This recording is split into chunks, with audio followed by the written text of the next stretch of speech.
Hello guys, Radhe Radhe বন্ধুরা। আমি মনে হয় তোমরা দেখতে মনে হয় লাইফস্টাইল মিনি ব্লগ। আমি তোমাদেরকে তো বলেছিলাম যে গোপাল মাঠে গাজন শুরু হয়ে গেছে, তো আমি চলে আসি আজকে দুপচুড়িয়া গাজন দেখতে। আর আজকে ছিল দুপচুড়িয়াতে কাটা খেলা। আর আমরা কাটা খেলা দেখার জন্য দু ভাই বেরিয়ে যায়, তারপর রোডটা আমরা ক্রস করে চলে যাই দুপচুড়িয়া গ্রাম। সামনে যে তোমরা এই ফুলের গেটটা দেখতে পাচ্ছ, কালকে হবে এখানে পানপুরা। আর আমি তোমাদেরকে প্রথমে বলি যে আমরা যাবো ওই মন্দিরের দিকে। তো আগে আমি দুটো বন্ধুকে ফোন করে নিয়ে দিয়ে চলে আসে। দুটো বন্ধু যে বন্ধুগুলো চলে আসে দিয়ে চলে যাই আমরা মন্দিরের দিকে। আর মন্দিরে যেয়ে দেখি যে এখানে ভক্তরা সব দাঁড়িয়ে আছে, ভক্তরা যাবে এখন কাটা আনতে। আর এখন বাজে 12:20, তার সাথে ভক্তরা সব চলে যায় কাটা আনতে। আর কাটা আনার জন্য কোন জায়গায় যাচ্ছে চলো তোমাদেরকে তাহলে বলি।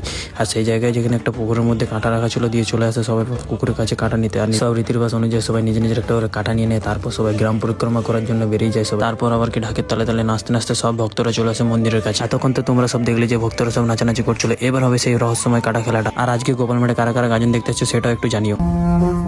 आदि अग्नि अनंत अग्नि पर्वत अग्नि वन अग्नि काल अग्नि पाताल अग्नि रक्षक अग्नि रण अग्नि।